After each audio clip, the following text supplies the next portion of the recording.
Hello dear student, आज की इस वीडियो में हम आप लोगों को एक्सरसाइज 14.1 कक्षा 10 की प्रश्न को हल करेंगे। मेरा प्रश्न दिया गया है 11 परिणामों का माध्य 30 है। यदि प्रथम 6 परिणामों का माध्य 28 है और अंतिम 6 परिणामों का माध्य 32 हो तो छठी परिणामों को ज्ञात करें। हल करेंगे। दिया गया है 11 परिणामों का माध्य कितना दिया है, 30 दिया है। यहाँ पे लिख देंगे। अब माध्य बराबर सूत्र लिखेंगे। माध्य बराबर सूत्र होता है सिग्मा एफ एक्स बटे सिग्मा एफ, यानी प्रेक्षणों की संख्या का योग बटे प्रेक्षणों की संख्या। यहाँ पर माध्य दिया गया है 30, प्रेक्षणों की संख्या का योग तो नहीं दिया है। यहाँ पर प्रेक्षणों की संख्या दिया है 11, तो सिग्मा एफ एक्स बटे 11। यहाँ पर 30 के नीचे हम 1 मानेंगे, क्रॉस मल्टीप्लाई करेंगे यहाँ पर, तो सिग्मा एफ एक्स लिखेंगे। सिग्मा एफ एक्स बराबर 30 गुना 11, ये हो जाएगा 330। सिग्मा एफ एक्स बराबर हो गया 330। इसको समीकरण हम 1 मानेंगे, इसको समीकरण 1 मान लिए, इसको समीकरण 1 मान लिए। अब हम लिखेंगे प्रथम 6 परिणाम का माध्य दिया गया है। प्रथम 6 परिणाम का माध्य 28 है, तो प्रथम 6 परिणाम का माध्य कितना है, 28 है।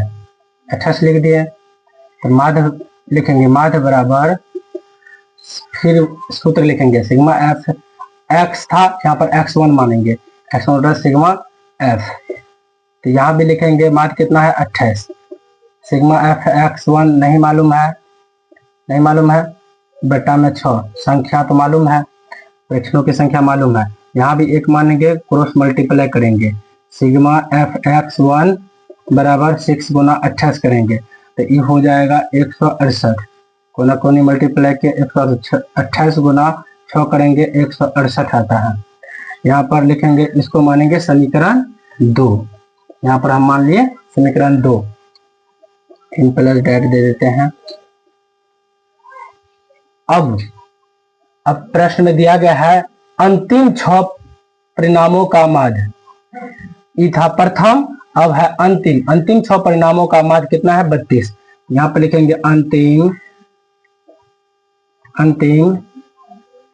6 परिणामों का माध्य कितना है, यहाँ पर दिया है 32, तो 32 लिखेंगे। तो सूत्र वही लिखेंगे, माध्य बराबर सूत्र लिखेंगे सिग्मा एफ एक्स, यहाँ पर एफ सिग्मा एफ एक्स माने थे, यहाँ पर सिग्मा एफ एक्स 1 माने हैं, यहाँ पर सिग्मा एफ एक्स 2 मानेंगे। और प्रेक्षणों की संख्या सिग्मा एफ, तो यहाँ भी माध्य दिया हुआ है 32 बराबर सिग्मा एफ एक्स 2 बटा में देंगे, प्रेक्षणों की संख्या कितना है, 6 है, यहाँ पर 6 लिखेंगे। यहाँ भी 1 मान करके क्रॉस मल्टीप्लाई करेंगे।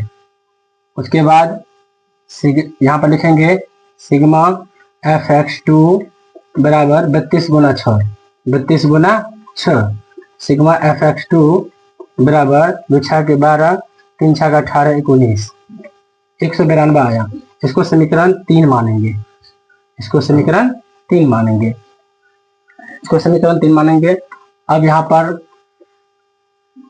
अब निकालना है छठी परिणामों को ज्ञात करें। प्रश्न कहता है छठी परिणामों को ज्ञात करें, तो लिखेंगे छठी परिणाम का माध्य।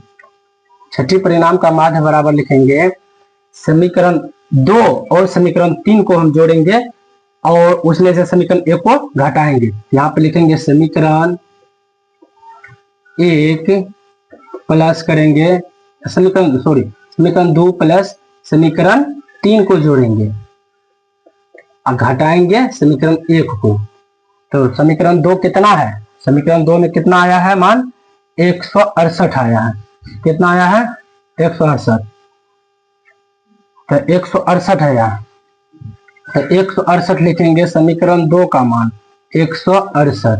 उसके बाद समीकरण 3 में देखते हैं कितना आया है, समीकरण 3 में आया है 192 आया है, यहाँ पर लिखेंगे 192 माइनस करेंगे 330, कितना है समीकरण 1 में 330 है, समीकरण 1 में 330 है, इसको माइनस करेंगे, यहाँ पर इसको जोड़ेंगे दोनों को, 8 2 10 6 9 15 15 1 16 2 1 1 2 और 2 1 3 360 से घटाएंगे 330 को, यहाँ पर आएगा 360 में से 330 घटाएंगे तो 30 आएगा, कितना आएगा 30। ये मेरा आंसर हुआ, फ्रैक्शनों की संख्या 3। यहाँ पर मानेंगे x2 तक, यहाँ माने थे, यहाँ मानेंगे सिग्मा fx3 का मान कितना आया 30 आया, सिग्मा fx3 का मान 30 आया, सिग्मा fx3 का मान 30 आया, सिग्मा fx3, यही मेरा आंसर है। तो देख लेते हैं कहीं कुछ छूट गो क्या है प्रश्न में, यहाँ पर थोड़ा सा लिख देते हैं, यहाँ पर लिख देते हैं प्रश्न से, यहाँ पे लिख देते हैं प्रश्न से, उसके बाद पुनः प्रश्न से,